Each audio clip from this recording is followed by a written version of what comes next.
Welcome to Choice Classic Radio. Like us on Facebook, subscribe to us on YouTube, and help keep this show alive by donating at choiceclassicradio.com. For more of your favorite old-time radio shows, join us on our companion podcast, Choice Classic Radio Detectives, where we bring to you tales from the greatest detective shows the golden age of radio had to offer. And now, with 91 surviving episodes broadcast on NBC Radio from 1934 to 1957, we bring to you Lights Out. Lights out, everybody.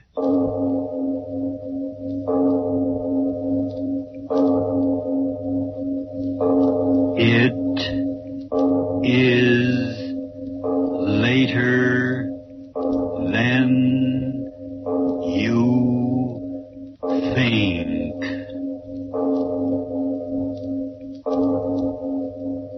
This is Arch Obler bringing you another in our series of stories of the unusual.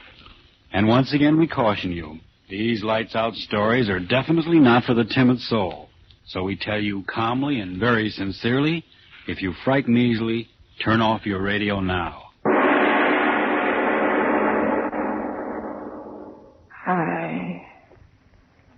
I know. It's dying I am, Father Donahue. And old as I am, I'm not ready to die until... come closer, Father, and hear my miserable confession. You know me as a good woman of the village. Yet I've heard what you say. There's no finer old woman in all the islands than the widow Danelle. But that's not so, Father Donahue. And if I'm to meet all my old friends in the island of paradise, then hear me out and pray for me. You know my sons, Thomas and Paddy, born on the same cold winter's night they were. And the firstborn, Thomas, was as good as an angel in paradise.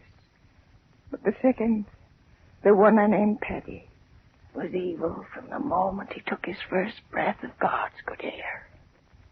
It was Thomas that carried the load of the family on his back, fishing from early to late. But Paddy, that rake, drinking and brawling and running from work as if the devil himself was pulling him away.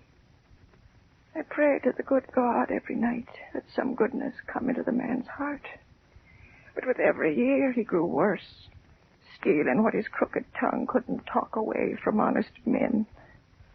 But his brother Thomas, he repaid me for all the trouble. A good boy. And when it came to me with the word that he was to marry Eileen, the heart in me sang, for the good God always meant for the two of them to be together. How I remember the day of the wedding. The sun shining, and the sky and the sea smooth as a baby's cheek. I was so happy, little knowing of the horror of what was to come. It was a happy morning.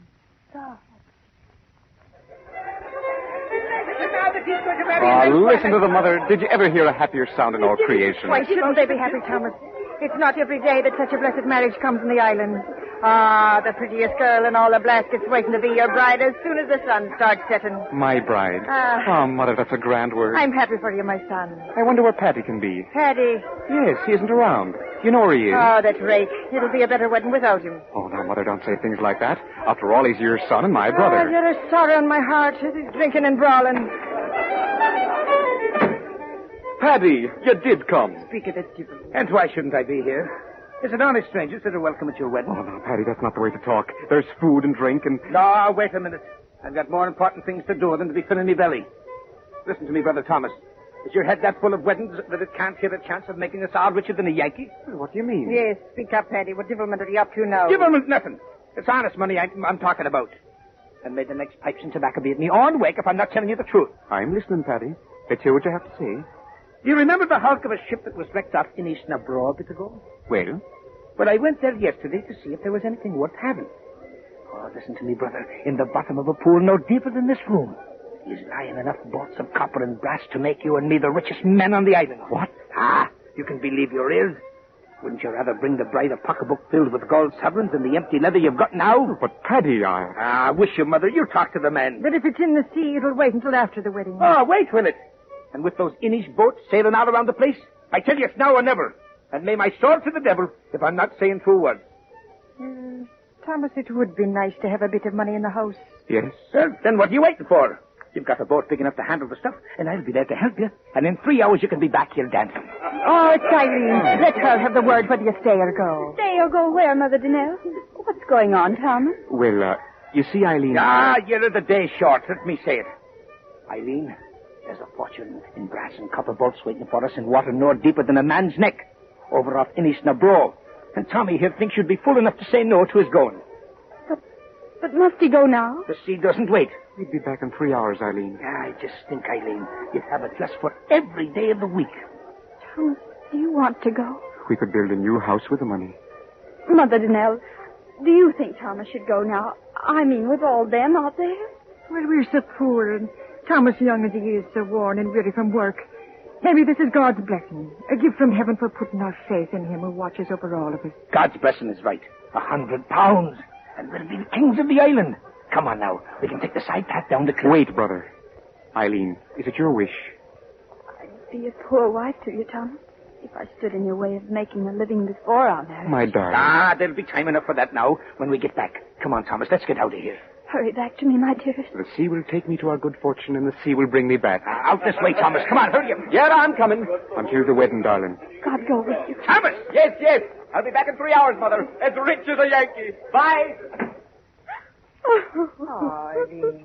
Oh, little baby, why should you cry? Thomas is proud to see you so many times. Why should you cry this time? Oh, Mother Danelle, I'm frightened. Frightened? And tell me, why should you be frightened? I don't know, but when that door closed behind him, it seemed as if the waters of the sea were closing over. Oh, Mother Danelle, oh, Miss Claude. I'm so afraid. And soon, Father Donahue, Eileen and I left the dancing and the fiddling behind and climbed the long path up to the top of the cliff so our eyes could see far out over the water. And all the time, Eileen kept crying that she'd never see Thomas again. That she'd never see Thomas again. Oh, Thomas. Oh, stop crying and saying the things you're saying, girl. It's tempting the devil to do his evil work. Oh, I haven't climbed up this path for a minute. It's a little too steep for me old bones. Thomas, where are you? Oh, now stop that, girl. Our Thomas has found so much copper and brass, it's taken him longer than he thought. Oh, Thomas wouldn't come back like he wouldn't. Oh, well, Paddy would if there was a shilling extra to be made, and he talked Thomas into it with that sharp tongue of his. The last ship. I know we'll see them. They're both weighed down with good fortune. Eileen, stay away from the edge. You'll go over the cliff. Oh, Mother Danelle, to the west. What? To the west where they went. The water. Oh, Mother, that wind. Where did it come from? Oh, to the west where he was. But in all my years, such a wind has never been before. The water. Look at it swirling and tossing before the wind. He's dead. No. My Thomas dead. No. Dead. Stop saying that. He's not dead, my Thomas. Eileen, come back here. Come back from here. Oh, that was a time, Father Donahue. The wind grew wilder and wilder. In a minute, the sea was pounding at the base of the cliff. And the girl shrieking she wanted to die with Thomas. And me fighting her back from the edge and praying to the good God to give me old arms the strength to hold her back until she came to her senses. None of us got a wink of sleep till the light of morning. Oh, that wind. I can hear it now. Snarling and talking.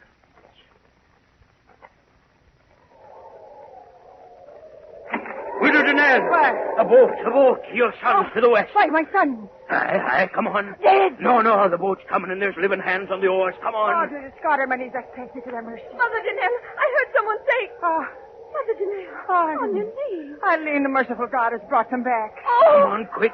They're trying to get into land. Hurry now. oh, Mother Danelle, quickly. No, wait, child, your shawl. Your shawl there. Now give me your arm. Oh, my old Hurry, leg trembles so I hurry. can hardly walk. Yes, lean on me. Oh, Hurry, Mother yes. Danelle. Yes, I'm moving fast as I can. It's hard. It's hard to get... against his wind. It will. Let him live. You bless it for the life of one, and I bless it for the lives of two. Good neighbors, let us through. My son. Let us through. Oh, I can see nothing. The waves in the dark. And neither you see. Oh, yes, Mother Danelle. I see them.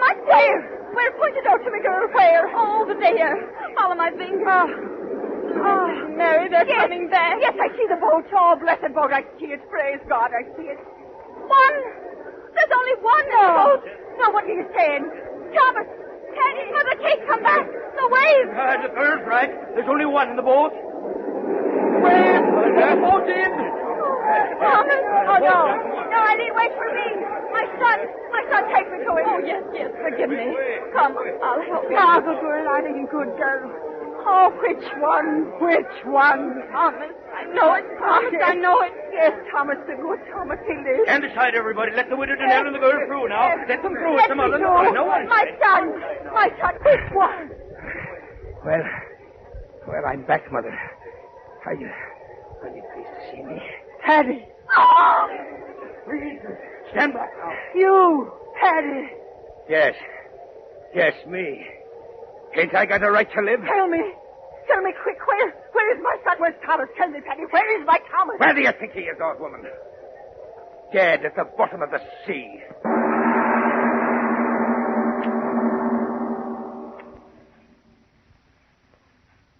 Aye, Father Donahue. That was what he told me. My good Thomas was dead at the bottom of the sea. Dead. The good Thomas dead, and Paddy the evil one, alive. Oh, it wasn't right, Father. And in the days and nights that followed, I cried to God, why did you do it? Why? Why did the sea take my dear Thomas from the boat and leave Paddy? Was there no reward on earth for goodness and sweetness of soul? And in the seventh night of my sorrow, there came an answer. I was lying on my bed. Outside, the sea was singing and whispering. My window was open, and I could hear the sea talking as I lay there crying. Crying from a long time. I did.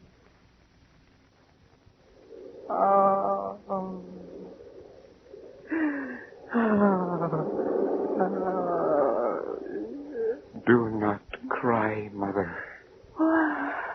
Mother. I heard a voice. You heard me, Mother. Thomas's voice. Oh, no. No, it's some wildness in my weary head. Mother, I am so weary. You must listen. Oh, dearest God. Why do you do this to me? My son is dead.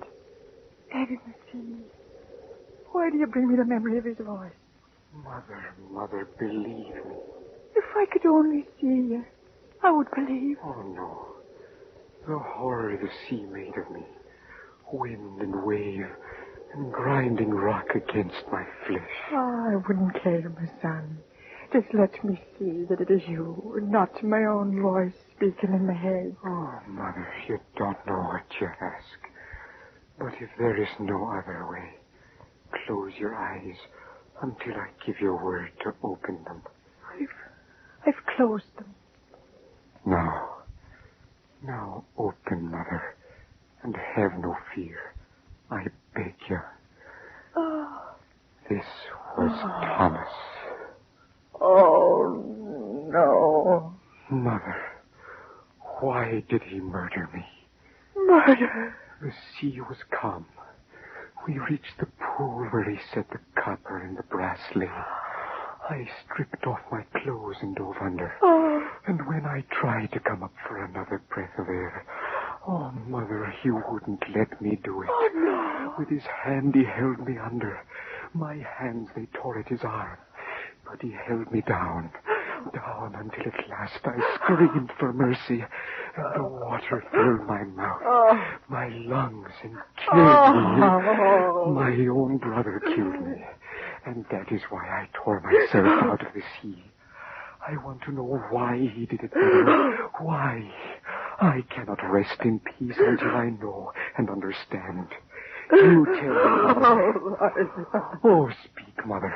What gain could come to him for such a horror? I do not know. Oh, believe me, my son, I do not know.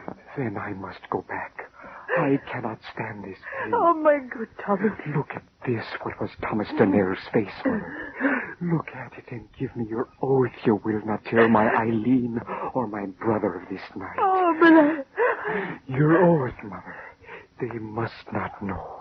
You hear me? They must not know.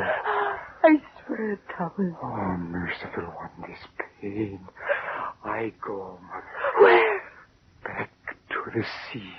Oh, and will we ever meet again, my son? Yes. The day I find out why he made me drown, I will return, Mother.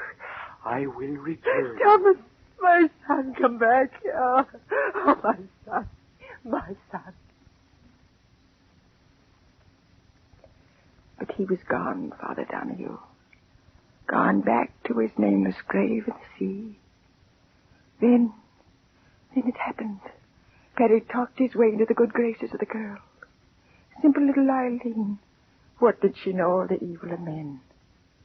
That devil Paddy and my good Thomas's Eileen. It took the life out of me and made me long for the quiet in the grave. And then came the day of the wedding. Again the fiddler was playing.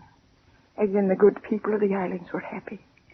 I alone was sad, weeping the twilight.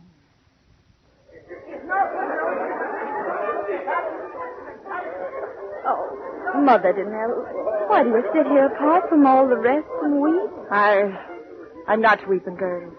For weeks you've been so sad.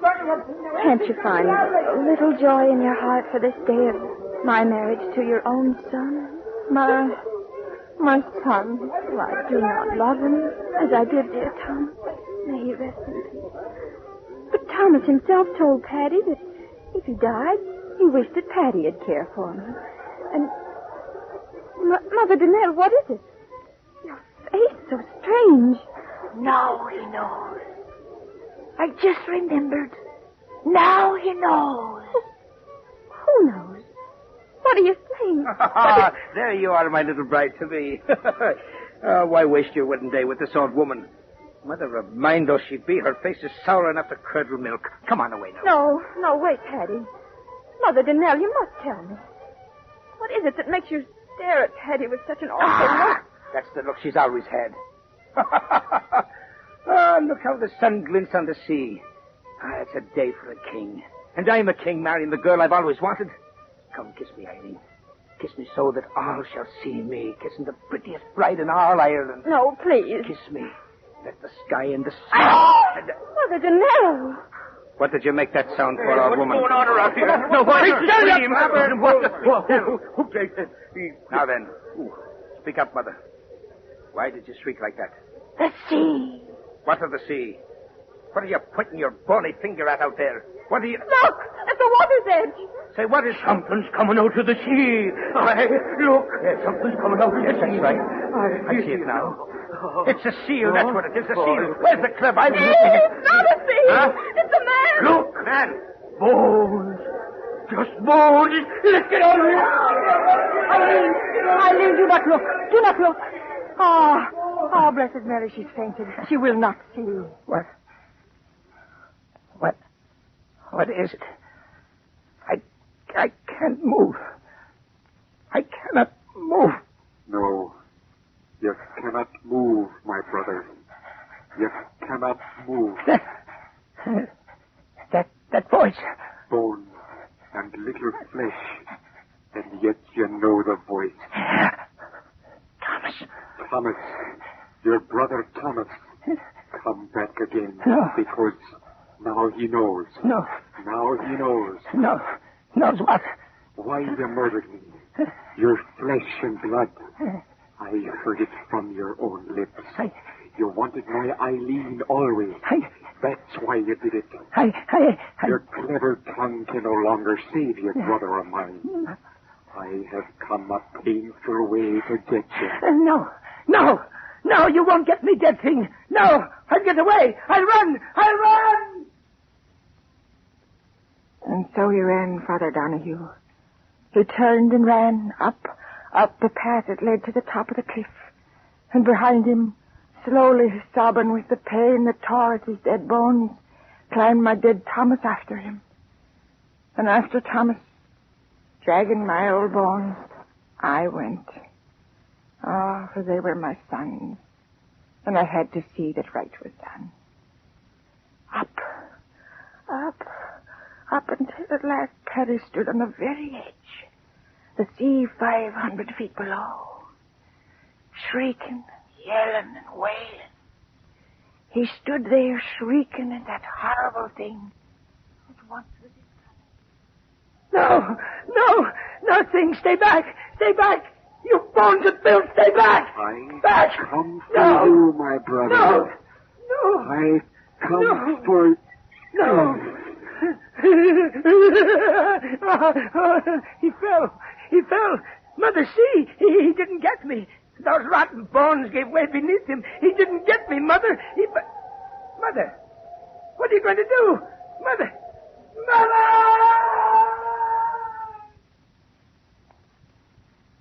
Over the cliff Paddy went, turning and twisting, and into the sea where the water covered him over. When the others of the village came up there at last, I told them that the old bones of Thomas had done it, had clutched Paddy close to and thrust him over.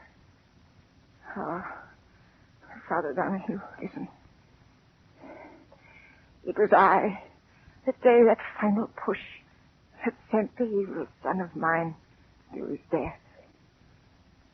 Thomas tried and failed before he had his last measure of revenge. So I did it, Father. I gave Paddy the now life, and I gave him death.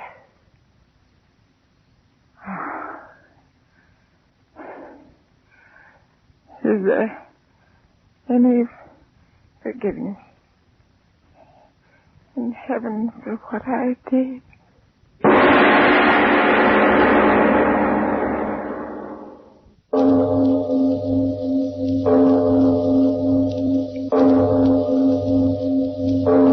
It is later than you think.